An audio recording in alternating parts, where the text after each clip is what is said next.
శ్రావణ mega sale మీ CMR legacy of జ్యువెలరీలో విఏలో 50% వరకు తగ్గింపు. వివరాలకు సంప్రదించండి. నమస్తే అమ్మా. నమస్తే అమ్మా. అమ్మ, సెప్టెంబర్ 7న రాహుగ్రస్త సంపూర్ణ చంద్రగ్రహణం ఉంది. అవునమ్మా. మస్తు భయపెట్టించేస్తున్నారు అమ్మ ఎందుకమ్మా రకరకాల. భయం? అంటే కొన్ని రాసుల వాళ్ళకి ఫర్ ఎగ్జాంపుల్ ఆస్ట్రాలజీ పరంగా చూసుకుంటే బాగాలేదు, బాగుంది, ఆల్రెడీ ప్రకృతి వైపరీత్యం అయితే చూస్తానే ఉన్నాం, క్లౌడ్ బస్ట్లని అదని ఇదని. సో గ్రహణం అంటే మొత్తం నేచర్ కి సంబంధించిందే కదా, ఇంకా ఎలా అమ్మా, జరగబోతుంది అలా క్లౌడ్ బస్ట్ అవన్నీ కూడా ప్రకృతి కొంచెం విలయతాండం ఆడింది, సహజంగా ఉన్నది కాదు. కానీ ఉమ్, గ్రహణాలన్నవి సహజంగా వచ్చేవి కదా, వాటితో భయపడాల్సిన పని ఏమిటి? పైగా అవి చెప్పి వస్తున్నాయి, మిగిలిన వైపరీత్యాలు చెప్పకుండా వస్తున్నాయి. మనకి తెలియకుండా అక్కడ ఉంటాము.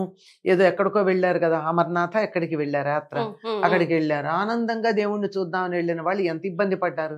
అది చెప్పిరాల, గ్రహణం చెప్పొస్తోంది, దానికి భయపడాల్సిన పని ఏమిటి? మరి ఎంత ఆనందంగా దాన్ని తీసుకోవాలి. పర్వము అనే పదం వాడతారు అంటే చాలా చక్కగా సంతోషంగా పండగలాగా చేసుకోవాల్సింది దాన్ని. ఒక గొప్ప అవకాశం. ఎలాంటి అవకాశం అమ్మ గ్రహణం? ఎలాంటి అవకాశం అంటే గ్రహణము అంటే పట్టుకునేది అని అర్థం. గ్రాస్పింగ్ కాదు, పట్టుకోవడం గట్టిగా. గ్రాస్పింగ్ అంటే మనసుకు సంబంధించింది. ఇప్పుడు దాన్ని అలా అన్వయం చేసుకోవచ్చు తర్వాత. మామూలుగా అయితే ఉత్తర గోగ్రహణము అలా చెప్తా, గ్రహణం అలా. గ్రహణం అంటే తీసుకోవడం, పట్టుకోవడం.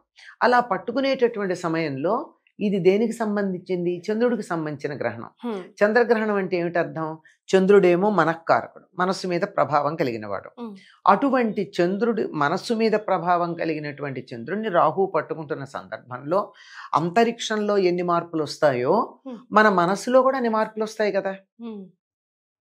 ఏం జరుగుతుంది? మామూలుగా మనసు బ్రహ్మాండంగా యాక్టివ్గా ఉంటుంది. చంద్రుడిని రాహు పట్టుకుంటే చంద్రుడికి మూమెంట్ లేదు కనుక మన మనసు కూడా కామ్గా ఉంటుంది. అలాంటప్పుడు ఏం చేసినా మనసు గట్టిగా, మనస్సులో దూరిపోతుంది. కనుక గ్రహణ సమయంలో మనం ఏ పని చేసినా కొన్ని వేల లక్షల రెట్లు ఎక్కువ ఫలితం ఉంటుంది. మనం మామూలుగా రామ అని ఒకసారి అన్నామనుకో, ఒక్కసారి అన్న ఫలం. అదే గ్రహణ సమయంలో అన్నామనుకో ఎన్నో లక్షల సార్లు అన్న ఫలం ఉంటుంది. అందుకని మంత్రం ఏదైనా దీక్ష ఉన్నటువంటి వాళ్ళు గ్రహణ సమయానికి 3 గంటల ముందు కనీసం, ఇంకా కొన్ని దీక్షలు చేసేవాళ్ళు 9 గంటల ముందు. ఈ సంవత్సరం మనకి 9:58 వస్తోంది కదా, అంటే 1 గంట తర్వాత ఏం తినరు, పచ్చి మంచినీళ్ళు కూడా తాగరు. మహా అయితే 3 గంటల తర్వాత నీళ్లు కూడా తాగరు గనక 6 గంటలకో కాసిని మంచినీళ్ళు తాగితే తాగుతారంతే, ఇంకా తర్వాత ఏముండదు. ఎందుకంటే చంద్రుడికి నీళ్ళకి సంబంధం ఉంది. ఉందా లేదా? ఉందమ్మా. ఉందని ఎలా తెలుసు మనకి? అంటే ఏది లేకపోయినా కనీసం సముద్రంలో అలలు చూసుకున్నా, అలలు చూసైనా చంద్రుడికి అంటే నీళ్ళకి, ద్రవ పదార్థాలకి చంద్రుడికి సంబంధం ఉంది కదా. కనుక ఆ చంద్రుడి యొక్క ప్రభావం మన శరీరంలో ఉన్న ద్రవ పదార్థాల మీద పడకుండా ఉండాలి అంటే మనం వీలైనంత వరకు ఏమీ తీసుకోకుండా ఉండడం మంచిది. ఆ సమయంలో అరుగుదల ఉండదు, ఇంద్రియాలన్నీ పనిచేయడం మానేస్తాయి. అందువల్ల ఆ టైంలో లోపల ఏదన్నా ఉన్నట్టయితే అది అరగక 3 గంటలో 4 గంటలో అలా ఉండిపోయి పాచి పడిపోయి పాడైపోయి మనకు అనారోగ్యాన్ని కలిగిస్తుంది. కనుక ఆ సమయానికి తిన్నది ఏదైనా అరిగిపోయేటట్టు చూసుకోవాల్సినటువంటి అవసరం ఉంది. 3 గంటలు మనం తినే సాత్వికమైనటువంటి ఆహారం పూర్తిగా అరగడానికి 3 గంటలు పడుతుంది. నాన్ వెజిటేరియన్ లాంటివి అయితే 24 గంటలు పడుతుందట అరగడానికి, అంత లోపల ఉంటుందిట. అందుకని ఒక్కొక్కసారి ఏమవుతుందంటే ఆ లోపల ఉండిపోయినందువల్ల అది స్టాగ్నేట్ అయ్యి కొంచెం పాడయ్యే అవకాశం ఉంది. అంచేత ఎక్కువగా డైజెషన్కి సంబంధించిన problems, heavy foods, non vegetarian లేదా తినగలిగిన దానికన్నా చాలా ఎక్కువ ఆహారం తింటే వస్తుంది, మామూలుగా రాదు. అందువల్ల ఆ సమయంలో కడుపులో ఏం లేకుండా చేసుకోవడం అన్నది ఆరోగ్య దృష్ట్యా చాలా మంచిది. అలా ఉంటే ఆ సమయంలో ఎక్కువగా మనసు గ్రహించే శక్తి ఉంటుంది. అందువల్ల మంత్రాలు అలాంటివి ఏవైనా ఉన్నట్టయితే ఎక్కువ చేసుకుంటూ ఉంటారు. మంత్రదీక్ష ఉన్న వాళ్ళైతే నీళ్లలో నిలబడి చేస్తారు. అంటే సముద్రం కావచ్చు అమ్మ, సముద్రంలో నిలబడితే అలలు మామూలుగా కన్నా ఎక్కువ తేడాగా వస్తాయి కదా, అంచేత భయం కలగచ్చు.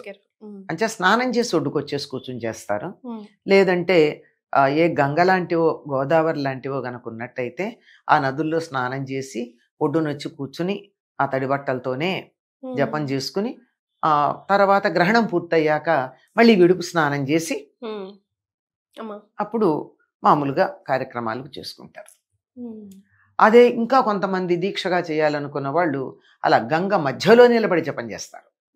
ముఖ్యంగా సూర్యగ్రహణం అటువంటి సందర్భాల్లో గ్రహణం ప్రారంభమైనప్పటి నుంచి అలా ఉండి గ్రహణం వదులుతున్నప్పటి నుంచి సూర్యుడి వైపుకి తిరిగి చూస్తూ జపం చేసే పద్ధతి కూడా ఒకటి ఉంది. కానీ అందరూ ఈ గ్రహణాలని చూడడం ఆరోగ్యానికి మంచిది కాదు, మామూలుగానే మంచిది కాదు. కొంతమంది మీద మరింత ఎక్కువ ప్రభావం ఉంటుంది.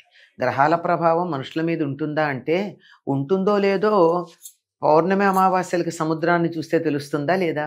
అదే అమ్మా, సముద్రమే అక్కర్లా, మనకు కూడా తేడా ఉంటుంది కానీ మనం కొంచెం బ్యాలెన్స్ లో ఉంటాం గనక తెలియదు. కాస్త మనస్థిమితం లేని వాళ్ళ దగ్గర కనపడుతుందా లేదా తేడా? అవునమ్మా, ఎందుకు మనలో కూడా చాలా మంది అంటే కొంతమంది మనం అమావాస్య వచ్చిందంటే ఏదో ఒక చికాకులు వస్తూ ఉంటాయి, పౌర్ణమి వచ్చిందంటే ఏదో ఒక చికాకు, మూడీగా ఉండేవాళ్ళని అంటాం. వాడి విషయం అంతా అమ్మా పున్నమ అమావాస్యలు అంటాం. మరి అంటే పూర్ణిమ నాడు ఎక్సైటెడ్ గా ఉంటాడు, అమావాస్య నాడు డల్ గా ఉంటాడు. మరి అట్లాంటి వాళ్ళని చూస్తే అర్థం అవటం లేదా అంతరిక్షంలో ఉండే గ్రహాల ప్రభావం మన మీద ఉంటుంది అని? సూర్యోదయానికి మెళుకు వస్తుందా రావట్లేదా? వస్తుంది కదా బై డిఫాల్ట్. కావాలంటే మళ్ళీ మనం అటు తిరిగి ఇటు పడుకుంటాం కానీ మెళుకు అయితే వస్తుంది. మనమైతే ఇటు తిరిగి పడుకుంటాం కానీ పక్షులు అవి వాటంతటా లేస్తున్నాయి కదా, సూర్యోదయానికి పూలు వికసిస్తున్నాయి కదా. మరి ఇవన్నీ అంతరిక్షంలో ఉండే గ్రహాల యొక్క ప్రభావం భూమి మీద లేదని ఎట్లా చెప్తాం? ఉంది కదా. ఆ ఉండేదాన్ని మనకు అనుకూలంగా మలుచుకోవడం కోసమే ముందుగా ఎప్పుడు గ్రహణాలు వస్తున్నాయి మొదలైనవి తెలుసుకుని ఆ సమయాన్ని మనకు అనుకూలంగా మార్చుకుంటాం. అంటే పట్టు విడుపు స్నానాలు మస్టా అమ్మ? ఎవరెవరు చేయాలి, ఎవరెవరు చేయకూడదు? అండ్ మధ్యరాత్రే మళ్ళీ ఇంటిని కానీ లేదంటే దేవుడు గదిని కానీ క్లీన్ చేసుకోవాలా? ఉదయం సూర్యోదయం వరకు వెయిట్ చేయొచ్చా? ఎవరెవరు పట్టు విడుపు స్నానాలు చేయాలి అంటే ఎవరైతే ఆ సమయాన్ని సద్వినియోగం చేసుకుని సాధన చేద్దాం అనుకుంటారో, ఏదైనా మంత్రం ఉందనుకో, చెప్పాగా కొంతమంది నదుల్లోనే ఉండి చేస్తారని, మనం అంత దాకా వెళ్ళలేము. అసలు ముందు అంత అదృష్టం అక్కడుంది మనకి. నదులు మన చెరువులు ఉన్నాయి కానీ కాళ్ళు పెట్టడానికి కూడా పనికిరాని చెరువులు. అదే కదా. అంచేత మనం మామూలుగానే స్నానం చేసి చక్కగా దేవుడి దగ్గర దీపం పెట్టుకుని హాయిగా మనకి నచ్చినటువంటి లేదా మనకెవరైనా గురువులు మంత్రం ఇస్తే ఇవ్వచ్చు, ఎవ్వరు ఇవ్వకపోయినా చేయదగిన మంత్రాలు 2 ఉన్నాయమ్మా. ఒకటి శ్రీరామ అనేది, ఇంకొకటేమో నమశివాయ అనేది. ఆల్ ఆఫ్ సడన్ ఇప్పుడు నేను అనుకున్నాను, అందరూ చెప్తున్నారు కదా, ఇప్పుడు అమ్మ చెప్పారు కదా, నేను ఈ టైంని సద్వినియోగం చేసుకుంటాను అని చెప్పి స్టార్ట్ చేయొచ్చమ్మా? చేసేయచ్చమ్మా. హాయిగా మీకు ఇష్టదైవం శివుడైతే నమశివాయ అని. ఇప్పుడు ఓం మొదలైనటువంటివి ఏమన్నా చేరిస్తే మాత్రం అప్పుడు గురువు దగ్గర ఉపదేశం కావాలి.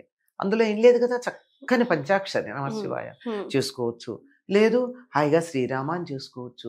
శ్రీరామ రామ రామేతి రమే రామే మనోరమే సహస్రనామ తత్తుల్యం రామనామ వరానని అని చెయ్యొచ్చు. లేదా శ్రీరామ జయ రామ జయ జయ రామ, చాలా గొప్ప మంత్రం.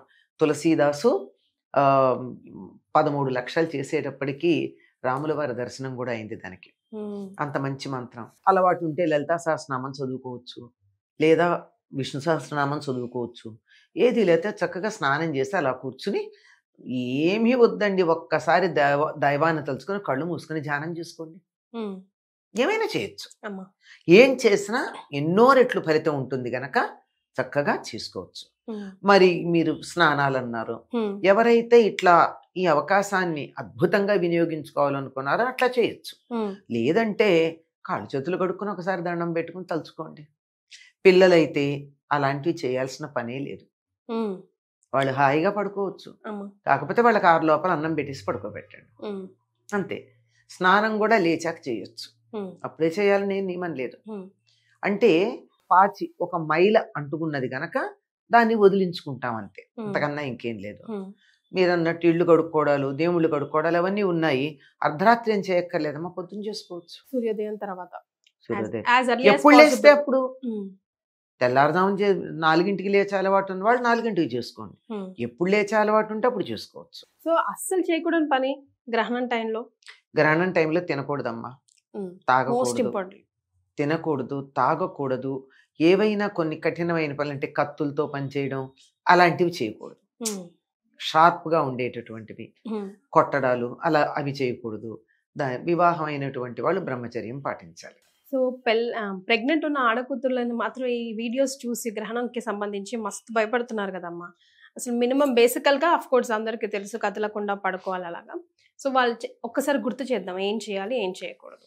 గ్రహణంలో ఉన్నటువంటి గర్భవతులైనటువంటి ఆడపిల్లలు వీలైనంత వరకు ఇనుము ఒంటికి తగలకుండా చూసుకోండి.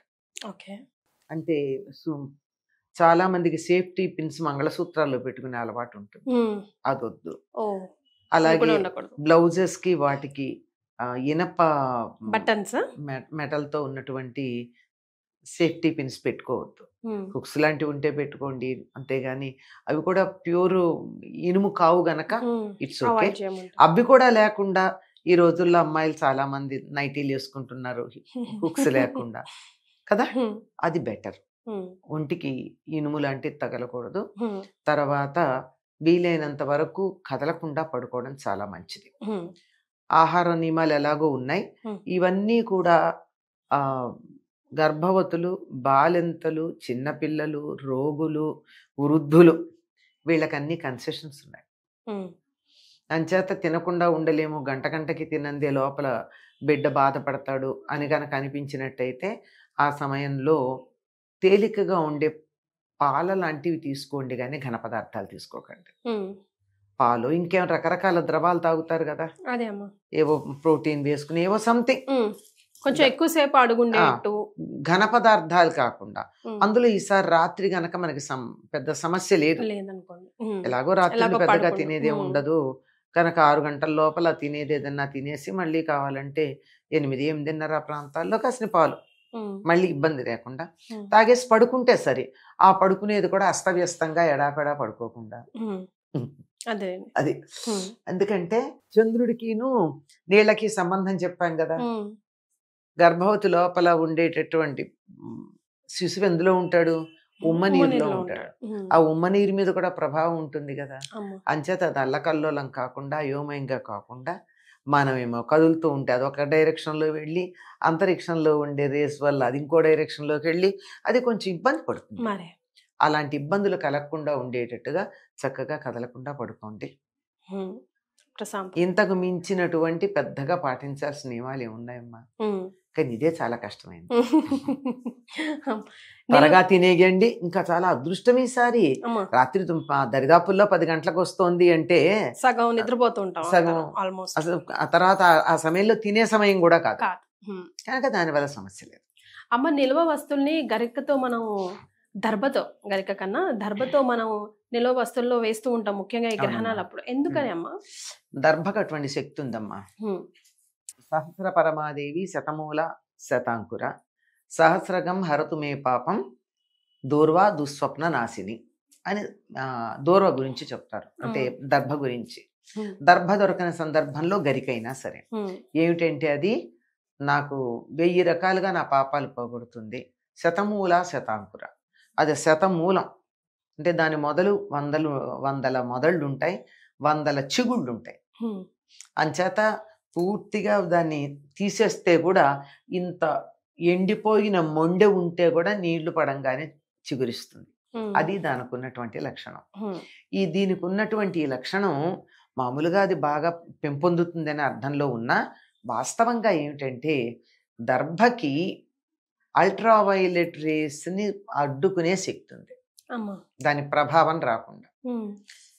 ఈ దర్భ వేసిన నీళ్లు, దర్భ వేయని నీళ్లు 2 అలా పెట్టి గ్రహణ సమయంలో ఆరు బయట కనిపించినట్టయితే వాటికి ఉండేటటువంటి ఆ మూమెంట్ ఏదో ఉంటుందో లోపల ఉండే మాలిక్యులర్ మూమెంట్, దీనిదేమో దర్భ వేసిన దాంట్లోనేమో ప్యాటర్న్స్ చక్కగా సిస్టమేటిక్ గా ఉంటాయట.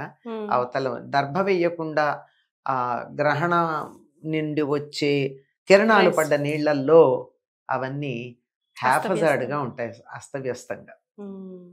ఇది మనం గమనించి చూడొచ్చు. కనుక అక్కడ ఉండేటటువంటి వాటిని వాటిలో ఉన్న ప్యాటర్న్ ఏదైతే ఉందో దాన్ని చెడిపోకుండా చూడగలిగిన లక్షణం దర్భకుంది గనక అన్నింటి మీద దర్భ వేయండి. ఎందుకంటే ఊరగాయలు ఉన్నాయి, గ్రహణం వచ్చినప్పుడల్లా ఊరగాయలు పారేయలేం. ఇప్పుడు గ్రహణం తర్వాత దాన ధర్మాలు చేయవలసినవి చేయకూడదు ఏమైనా ఉన్నాయా? మంచిది అంటారు కదా చేస్తే, అయితే ఎలాంటివి అట్లీస్ట్ ఇవన్నా చేయండి అనడానికి? గ్రహణం సమయంలో దానాలు చేస్తే మంచిదమ్మా. జపాలు ఎలాగో మంచిది. అయితే ముఖ్యంగా ఒక్కొక్క సందర్భంలో వచ్చినటువంటి గ్రహణానికి కొన్ని రాసుల వారి మీద కొంచెం దుష్ప్రభావం ఉంటుంది, కొన్ని రాసుల వాళ్ళకి మధ్యమంగా ఉంటుంది, కొన్ని రాసుల వారికి అధమంగా ఉంటుంది, మంచి ప్రభావం ఉంటుంది. మంచి మిడిల్ కొంచెం బాగుండకపోవడం. అంటే మిడిల్ వాళ్ళకి ప్రభావం ఏమి ఉండదు, చెడు ఉండదు, మంచి ఉండదు. ఈ చెడు ప్రభావం ఎవరికైతే ఉంటుందో వాళ్ళు దేని వల్ల వాళ్ళకి ఆ చెడు ప్రభావం ఉందో దానికి సంబంధించినటువంటి వాటిని దానాలు చేస్తారు. అంటే ఉదాహరణకి కందులు అలా అంటూ ఉంటాయి కదా, ఒక్కొక్క గ్రహానికి సంబంధించి. కుజుడైతే అనుకుంటా కందులు ఇస్తారు, అట్లా ఉంటాయి.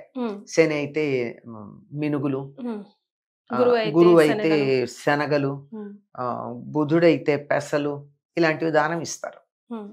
ఇవి దానం ఇచ్చినందువల్ల ప్రభావం కొంచెం తగ్గే అవకాశం ఉంది. అది ఎలాగూ ఉంటుంది, కొంచెం ఉంటుంది, పూర్తిగా ఏమీ కాదు, అంతే, అంతకన్నా ఇంకెళ్ళేది ఏమీ లేకుండా కూడా దానాలు ఇవ్వచ్చు. ఏ రకంగా అయితే జపం చేస్తే ఎన్నో రెట్ల ఫలితం ఉంటుందో అట్లా దానం చేస్తే కూడా ₹1 దానం చేస్తే ₹1,00,000 దానం చేసిన ఫలితం వస్తుంది. మనకేం చేస్తారు, దాన్ని బట్టి ఏం చేస్తే బాగుంటుందో మనకి వదిలేస్తారు. విషయం చెప్తున్నాం, ఏం చేయాలో ఎవరికి వాళ్ళు నిర్ణయించుకోవాలి, అందరూ తెలివిగల వాళ్ళేగా. చాలా సంతోషం అమ్మా, ధన్యవాదాలు.